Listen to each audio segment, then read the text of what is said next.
our country is not a country. If you ask anybody how many states are in the Union, and they will tell you if they've read anything, they will know it's 50 states. And there's two of you. You can get into all of this when you get into maritime law. But there's something called California State, and then there's something called the State of California, or New York State, or the State of New York. The State of is a totally different entity. It has nothing to do with the state. New York State is New York, but State of New York is a federal enclave operating within New York. Who uses these terms with full wisdom and knowledge beforehand? Who knows about all of this when they're speaking? The judges at the higher levels? I think that there's, at the upper levels, they know, at the very upper levels, at the very top. But generally speaking, you ask any attorney, they have no idea in the world what you're talking about. Right. Because lawyers, there's a big difference between a lawyer and an attorney. Doesn't mean the same thing at all. And there's a big difference between a trial by jury and a jury trial. Doesn't mean the same thing at all. But if you talk to lawyers, they are supposed to know the law. And point of fact, lawyers do not know law.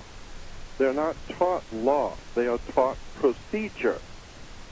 They're taught how to say, what the books tell you. That's why all lawyers have to have a license, because they're using a book to make money, and you can't use somebody's book to make money unless you get a license from the person who wrote the book. Right. So therefore, all lawyers have to pay a fee to the people who wrote the book that they are using to in their pursuit of business. And so the people who wrote the book are in England. You know, it's so sad. Hold that thought, Jordan. Hold that thought. Yep. You went England. It's so sad.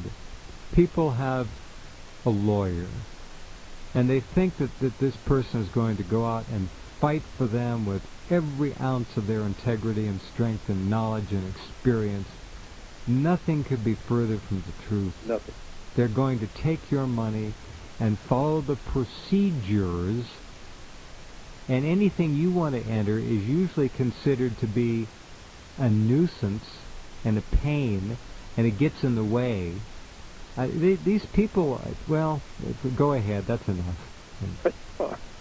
It's disgusting. It is. You're talking to somebody who's lost a lot of money to them. And, it's an enormous subject, and I've got a lot of material on, in some of my videos. I talk about a lot of this stuff. Yeah. And when you walk into a courtroom, first of all, why do you go to court? Well, you play basketball and tennis on a court.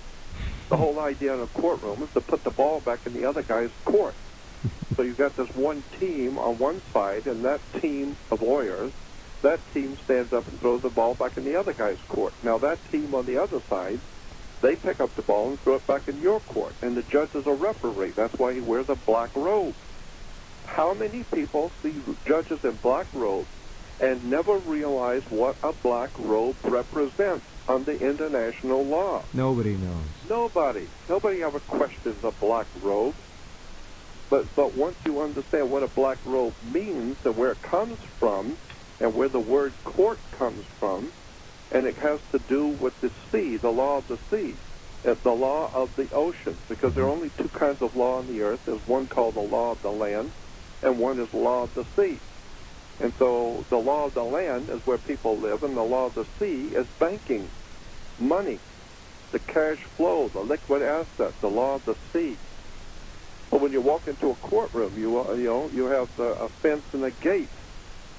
Why do you have a fence and a gate? Because the people sit on this side of the fence are on land. It's the people's law. The people are on land. But then once you go through the gate, which is called a floodgate, so when your name is called, you put your hand on the gate and open the gate to go through. When you open that gate, it is called a floodgate. And on the top of that floodgate is a bar. It's a piece of wood on the top of the gate, and it's called the bar. And you're not licensed to pass the bar. So now once you open the floodgate, you walk past there and sit down. At that point, you are considered by law to be dead. You're toast. totally. You're dead. But I'm talking about lawfully. You're considered dead because that's why the attorney or lawyer has to speak for you. You cannot open your mouth and just start talking. Why? Because dead people don't normally do that. And the reason why is because your name is on all capital letters, which means that the court is capitalizing on your body. It's making money on you. And so, it's an enormous story of how the world really works, how our laws work. If we do a job and I don't pay you, you can always put a lien on the job. It's called a mechanic's lien. You put a lien on the house or whatever it is you're going to lien. Well, if you come into this federal enclave called California illegally, you become known as an alien. Well, the reason why is because the federal corporation is putting a lien on your body, because your body is worth money, and they want to collect that money off of your body from the international banks, so they put a lien on you, and therefore you become known as an alien. No, you are a lien. They have put a lien on you. A-L-I-E-N, alien. So, breaking down these words and begin to see how these things work in government, why you have police. We never had police back in the old Wild West days. The cowboys riding into town, there were no police. And every man was able to be armed. So you need to realize that words and terms are being used around you, and you have no idea in the world where this stuff is coming from. Does police, the word, have a history? Yeah. It goes back to 1868, when the United States Constitution was officially removed, and we're no longer under the United States the Constitution of the United States of America was dropped after the Civil War. So therefore, America was no longer a constitutional republic. It became known as a corporation, and it was incorporated as a company instead of being a constitutional republic. Well, that's what the Civil War was really all about. That's exactly right. And so after the Civil War, there was a corporation incorporated, and it was called United States Corporation. And at that point, all corporations have something called in-house security. Ford Motor Company, you go into Ford Motor Company grounds, you go into their factories, and they have their own security people, and they're armed because they have a right to secure their property and their corporation. So the corporation called United States, which is a privately owned company, has a right to secure its borders, and so they have something called public policy. And the public policy is made by politicians, so it's the policy of the corporation that is developed by politicians and backed up by police. So police back up the policy of the politicians, and it's all a privately owned corporation, privately owned company. And Americans have no idea about any of this and how this stuff really works. And as I said before, unfortunately, this kind of information doesn't have anything to do with the everyday world that people live in. No, they've got like football a big screen TV and a remote control and a six-pack of beer. What the heck? So, I've spent my life, going through all of this kind of material, and I'm telling you, Jeff, I have boxes. I have over 100 boxes in my garage sitting there, and at least 10 of them are filled with handwritten notes of law, international law, maritime admiralty, words and terms that are used in religion, in churches, in synagogues, and where these words come from. Right.